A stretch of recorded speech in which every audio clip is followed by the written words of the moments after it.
Salut les voyageurs, j'espère que vous allez bien. On se retrouve aujourd'hui dans une nouvelle vidéo afin de parler de la famille du seul et unique Roronoa Zoro.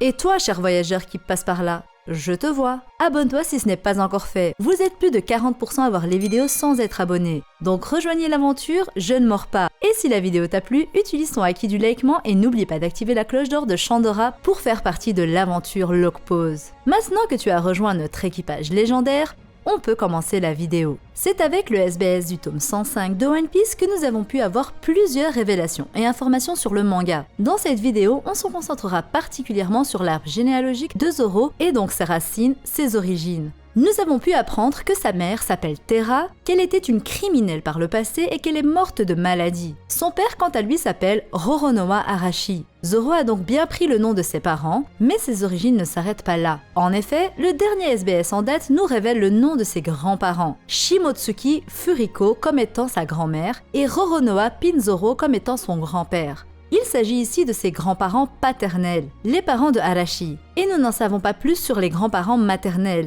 les parents de Terra étant inconnus à ce jour.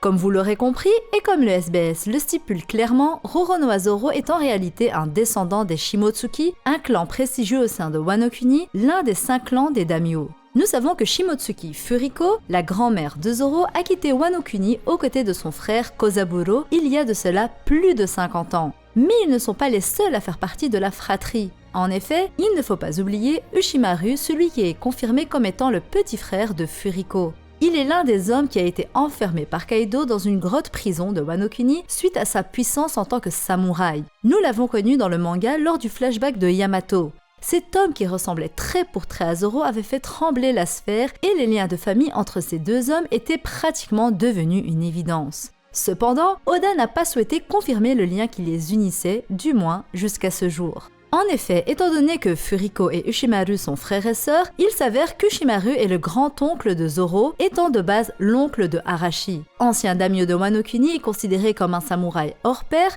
même par Kaido lui-même, Ushimaru Shimotsuki est un descendant du légendaire Ryuma. Ce qui nous confirme donc que Zoro l'est également. La logique étant qu'on prend le nom du père. Zoro a du sang Shimotsuki par sa grand-mère et les ancêtres de celle-ci, mais également du sang Roronoa vu que son grand-père est Roronoa Pinzoro. Visiblement, c'est de lui dont il a hérité le prénom.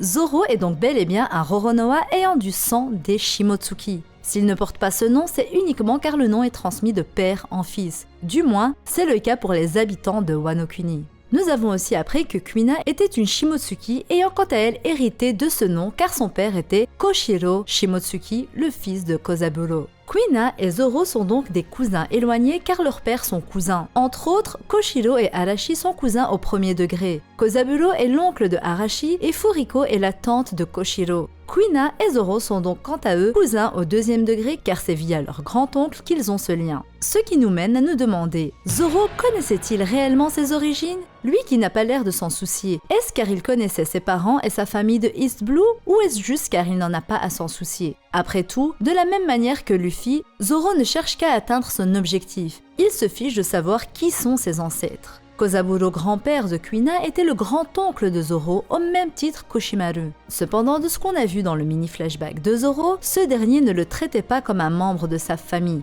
Zoro a même désigné Kozaburo comme étant un vieil homme de son village, ce qui appuie le fait que Zoro n'était pas au courant de son lien de parenté avec ce vieil homme. De plus, le SBS confirme ce fait car Oda précise qu'il s'agit d'une mystérieuse histoire dont Zoro n'est pas au courant, une simple histoire du destin. Après, il se peut que ce passage du SBS concerne uniquement la partie sur Ryoma, mais je crois sincèrement que Zoro ne connaît absolument pas son arbre généalogique. J'irais jusqu'à dire qu'il n'a pas connu ses parents non plus, son père étant mort contre des pirates et sa mère étant morte de maladie. Nous n'avons pas la temporalité de ces événements. Peut-être que Zoro connaît l'histoire de ses parents, peut-être même que c'est la mort de son père qui l'aurait poussé à devenir chasseur de primes, donc de pirates. Encore à creuser. Maintenant que nous avons éclairé les détails sur cet arbre généalogique, j'aimerais revenir sur Zoro et Ryuma. Il est en effet confirmé que Zoro descend de la lignée de Ryuma, les Shimotsuki, et on connaît Oda et ses parallèles. Il adore faire ça. Alabasta, Dressrosa, Enies Lobby, Onigashima. Les parallèles entre arcs et personnages nous ont toujours sauté aux yeux. Alors de quel parallèle pourrait-on parler dans ce cas ? Hormis le fait que les deux personnages soient issus de la même famille, se ressemblent trait pour trait, et qu'ils soient tous deux des épéistes légendaires. Personnellement, j'ai ma petite idée et j'aimerais bien explorer la théorie selon laquelle Ryuma aurait été le bras droit de Joy Boy pendant le siècle oublié. Oui, vous avez bien entendu. Ryuma est un personnage légendaire connu pour avoir coupé la tête d'un puissant dragon. Il est celui qui fait raviver le nom Shimotsuki. Zoro étant son descendant, il héritera de sa volonté à devenir le meilleur épéiste. Et un parallèle est déjà fait entre les deux samouraïs borgnes.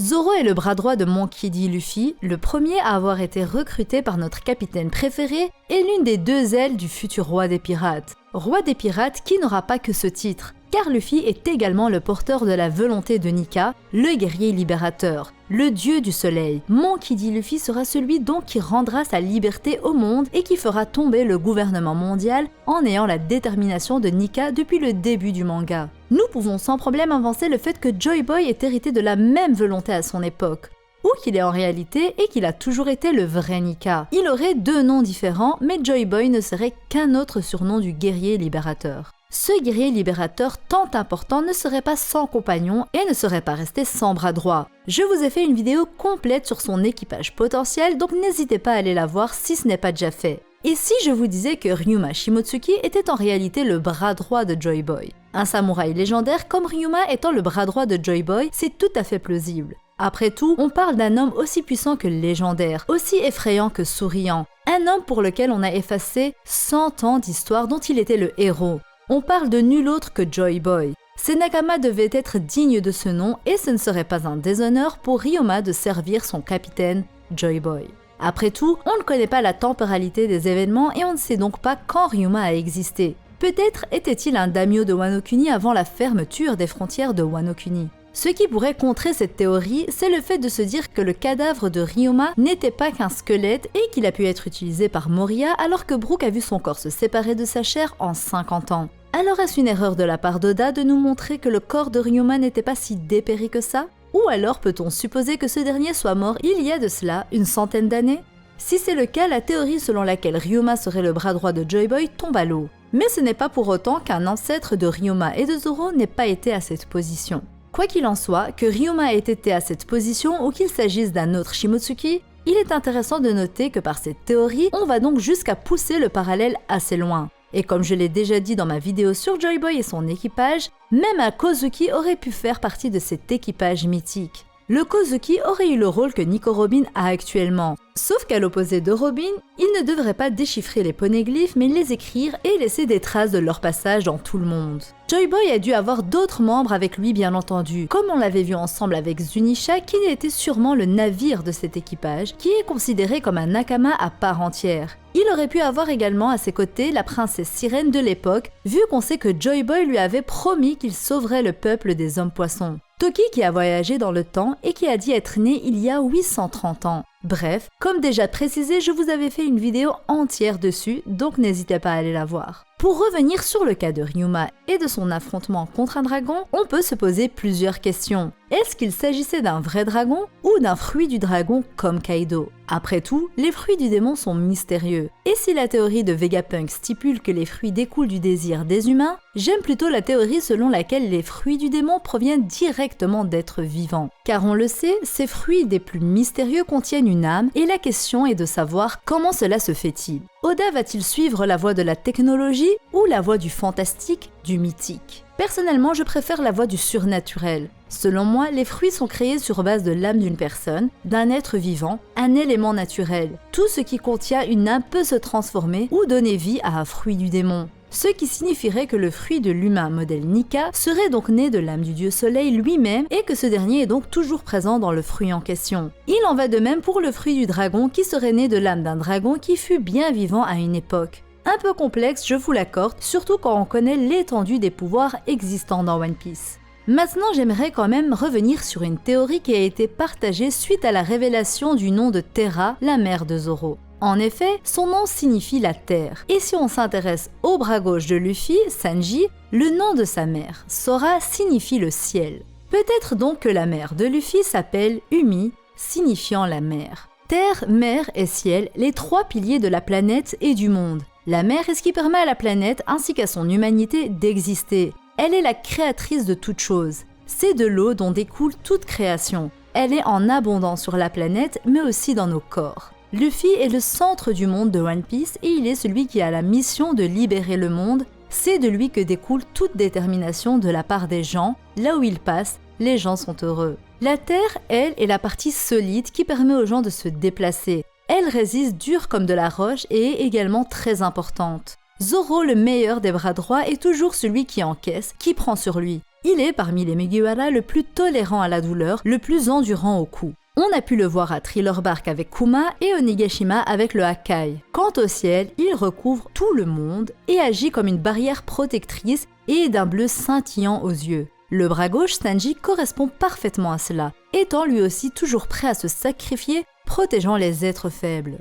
Pour en revenir à la mère de Luffy, qui s'appellerait Umi, ce serait un joli coup du destin étant donné qu'à l'envers, ça donne Imu. Imu qui est également vue par bon nombre comme la mère de toute chose, celle qui est au-dessus des cieux, un peu telle une déesse ou un dieu si c'est un homme.